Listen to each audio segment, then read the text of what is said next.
Hey everyone, and welcome to the Balanced Bodies Blueprint. I am your host, Vinny Russo. And I am your co-host, Dr. Eryn Stansfield. And we're shifting gears from all the conventional fitness narrative you hear on most fitness podcasts, as our main emphasis lies in preventative healthcare, adopting a holistic approach to nutrition, and challenging the traditional views on various fitness topics. Our mission with this podcast is to provide you with the information you need to achieve optimal health. And on today's podcast, we have a shorter podcast. We are traveling. We are actually in Morristown, New Jersey right now. But we have a very good podcast because it is very, very relevant. A lot of people, whether you need it or don't need it, are taking these GLP-1s.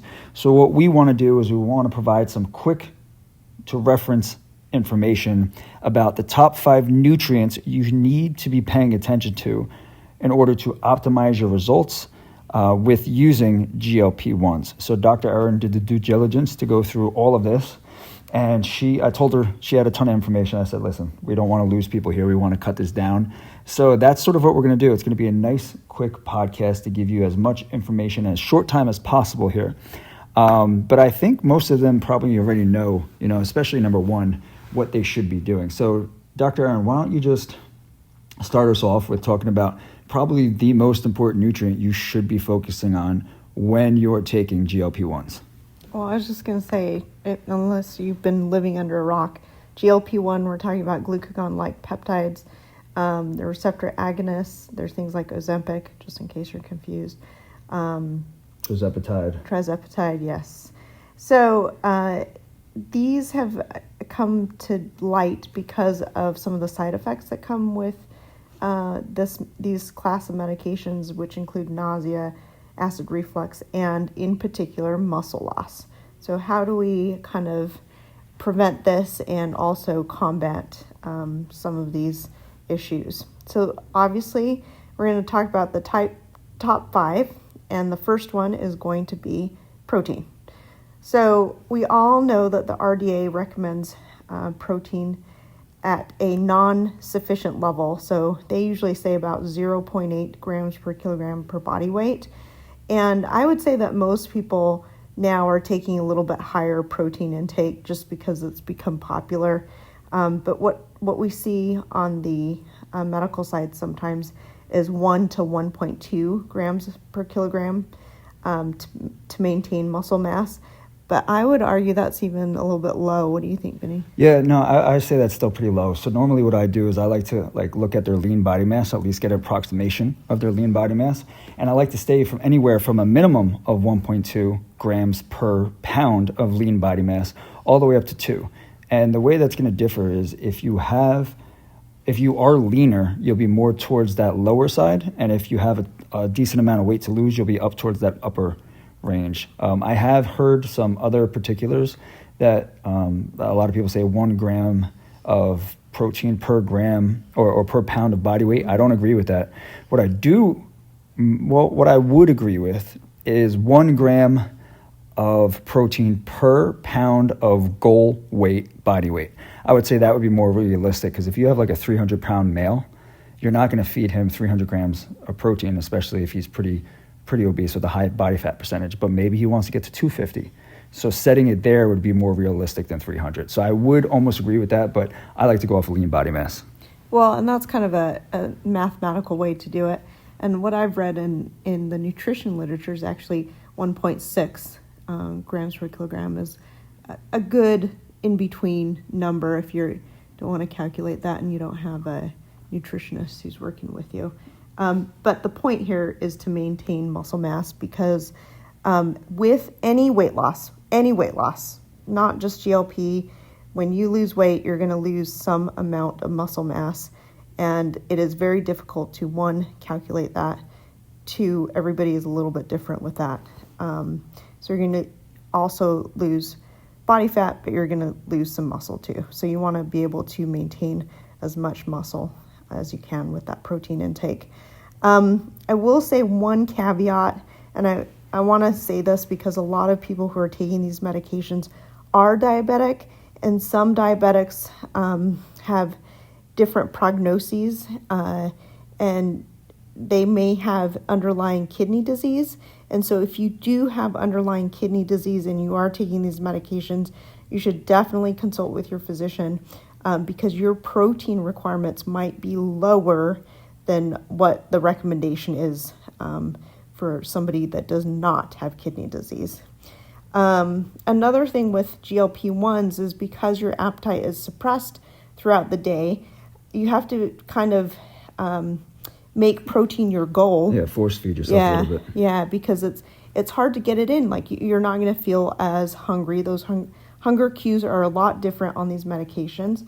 And so one of the recommendations is to spread the protein over the day. It should be prioritized as one of the main nutrients that you want to keep in most of your meals. Yeah, no one looks forward, like when they're not really that hungry, to be like, oh yeah, let me eat 160 grams of chicken breast right now, you know? Well, and the other thing is with these medications is you have delayed gastric emptying, so that makes you feel fuller faster. And so big meals aren't really going to work for you with these medications. One way also to kind of regulate this is once you get on these medications, or even I would say this with any diet plan, even if you're not on these medications, it's kind of nice to get a measure of your lean body mass. And I think one of the best ways to do that is DEXA scans. There's other methods that are less accurate, obviously, and DEXA scans aren't like completely 100% accurate, but pretty close. And if you use the same measure at the beginning and at the end of your dieting phase, it's a consistent gauge. Yeah, then you can kind of measure and compare and make sure that you've kind of maintained some of that muscle mass. And I will say too, like, because you aren't going to be looking forward to eating a ton of like meat all at once, this is where you could actually make use of some quality protein supplements. So just because it's easier to get in, and you're making sure that you're hitting your protein requirements for the day. Yeah. All right, let's move on to the next one. And the next one is going to be tough, mostly because of this delayed gastric emptying and feeling full faster. But fiber. Fiber is going to be a big deal. If you're on these medications, constipation is very common. Basically, when you eat less, you have less bowel movements combined with this delayed gastric emptying, as I alluded to. This combination is a setup for constipation, basically. The challenge is getting in that recommended 25 to 35 grams of fiber per day, in addition to that protein intake, right? For most people, it's like, well, I just eat more vegetables. But if you think about it, more vegetables make you feel fuller faster, which is one of the reasons it's a good dieting method if you're not on these medications. But when you are on something like this, you get full very quickly. So getting that fiber in could be difficult because they are filling. So the most efficient vegetables with high fiber content are going to be things like carrots, broccoli, Brussels sprouts, raspberries, blackberries, apples, beans, and legumes. So these are, some of the go-tos if you want to get it in. Any other? Well, yeah. So basically, I have a friend or two that takes these, and they don't need it, but they take it anyway. And one of their things was like they think about vegetables and they get sick. Like they don't even want to eat it. Like just the thought of it makes them feel sick. I would say that, because of how voluminous they are, because that's part of their satiation effect, I would say it's not so much like invest in like a fiber supplement. You can, but I would say, and I normally wouldn't recommend this, but I would say a green supplement. So get a quality greens supplement that has legitimate like greens in it, or make your own, like blend up some stuff, just because drinking it down would be a lot easier. So if you're blending fruit and vegetables together, it'll be a lot easier to get it in and get it down than it would be sitting there chewing on, heads of broccoli. So investing in a green supplement, taking a fiber supplement can help. But if you want to try to get them in, the best way, I honestly think, or the most efficient way, is going to be to blend fruit and vegetables together with some water, maybe some almond milk, however you guys do it, and try to get it in that way. Yeah, I think that's good advice. All right, moving on to the next one, vitamin B12. So the use of these medications is associated with a reduction in vitamin B12 levels, in part because of that delayed gastric emptying, which then affects the B12 absorption in your gut. So obviously low intake while dieting may be to blame as well, like if you're just not eating it enough, essentially. So you want to make sure that you are getting some vitamin B12. Obviously, the easiest way is going to be supplements, but if you're going to eat, the best food sources are animal proteins, including fish, lean meat, eggs, and dairy. So you kind of have, some protein sources there that you can use for your protein intake as well. Yeah, if you're hitting your protein intake, you should be hitting your vitamin B12 intake with those sources. But the caveat here is vegetarians and vegans, and they can use nutritional yeast into their daily routine, which can be high in vitamin B12. So obviously they're going to struggle a little bit more with that protein intake, just finding good sources of protein and then this B12.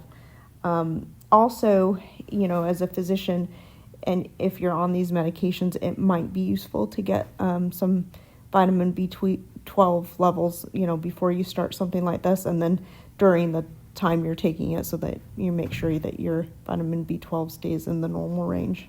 Yeah, I would definitely say make sure you get a baseline so you can see what's going on. And you brought up vegetarians and vegans, and these are, they're outliers, so to speak, right? They're not the norm, but with outliers come certain things that you have to do, which is like they probably have to focus a little bit more on supplementation. Same thing with like trying to get their protein intake in. They're going to have to focus a little bit more on supplementation because a lot of their protein comes from plant sources, which also have a decent amount of fiber and carbohydrates in them. So vegans and vegetarians, you would definitely benefit from supplements, especially with B12 and protein supplements. Yep. All right. So the next one. At number 4, we have calcium. So weight loss obviously is associated with a decrease in bone density. So you want to have adequate intake of the mineral in order to optimize bone health, essentially. This is really important for postmenopausal women as well. The RDA for calcium recommendation is 1,000 to 1,200 milligrams per day. Obviously, if you want to get calcium in, we think dairy products. But another thing that you should think of are dark green leafy vegetables such as spinach can provide up to 300 milligrams of calcium per cup. Tofu and sardines are also rich in calcium, so another way to get protein in. Also with this, you can consider taking a calcium supplement if you can't hit that requirement. And then one thing that we haven't mentioned yet or alluded to even, and it's not a nutrient, it's basically resistance training, so that helps with bone density, and also that protein intake will you'll want to increase that protein intake, and also it'll decrease that muscle loss if you're doing resistance training. Yeah, so you're killing two birds with one stone there, but that you kind of took my point. So what I was going to say about calcium, because you pretty much hit all the food sources on the head, was basically make sure, especially if, like you said, the postmenopausal women, and even just being elderly, whether you're a man or a female, that resistance training is really going to help with trying to maintain that density of the bone, right? And we don't want to have things like hip fractures, So focusing on resistance training and being very functional is going to help. Well, so calcium goes hand in hand with our fifth vitamin, which is vitamin D. So vitamin D obviously helps the absorption of calcium and also helps with bone remodeling, which makes it very useful in patients who are actually losing weight. Regular consumption of fatty fish such as salmon, as well as eggs, mushrooms, and vitamin D fortified milk can be good sources of vitamin D. And this was another one where you could just take a supplement. Yeah, and get your ass outside. Right? Make sure you go walk around, get some sun. Get some sun in your life. So staying active and finding solace in that and being able to reduce some stress by being out in a park and walking around, getting some sun on your face, I think that'll help not only with the conversion of sunlight to vitamin D, but also your stress and your mindset as well. Yeah, and then I think the other thing, so we've named the 5 nutrients, right? or 5 essential things that you need: protein, fiber, vitamin B12, calcium, and vitamin D. And then we talked briefly about resistance training. There is a lot of talk about how much muscle loss you actually get with these classes of drugs. And there's some interesting papers. Grant Tinsley did a paper recently talking about just even measuring like the fat-free mass and how many caveats go into that and how inaccurate those numbers can be. So I don't think we really have good numbers on how much muscle loss we have.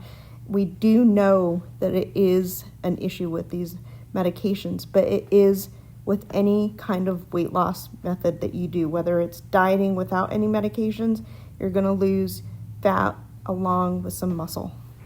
Yeah, and I'm not sure if this is something that we can throw out there, but I'm going to do it anyway.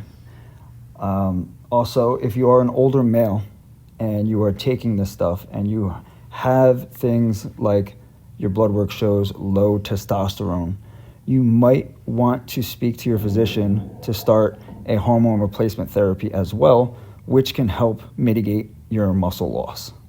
So, Not sure if I was supposed to say that or not, but I feel like it's important for older males. Yeah, there's like a whole set of symptoms that go along with that. And I think it's popular enough that it's not necessarily always contraindicated to ask for that test. All right, well, that's it. That's all we got. Hopefully this sheds some light onto an area that might seem a little bit dark to some people with what to really focus on with these new GLP-1s, because honestly, they're taking over. It is a legitimate drug.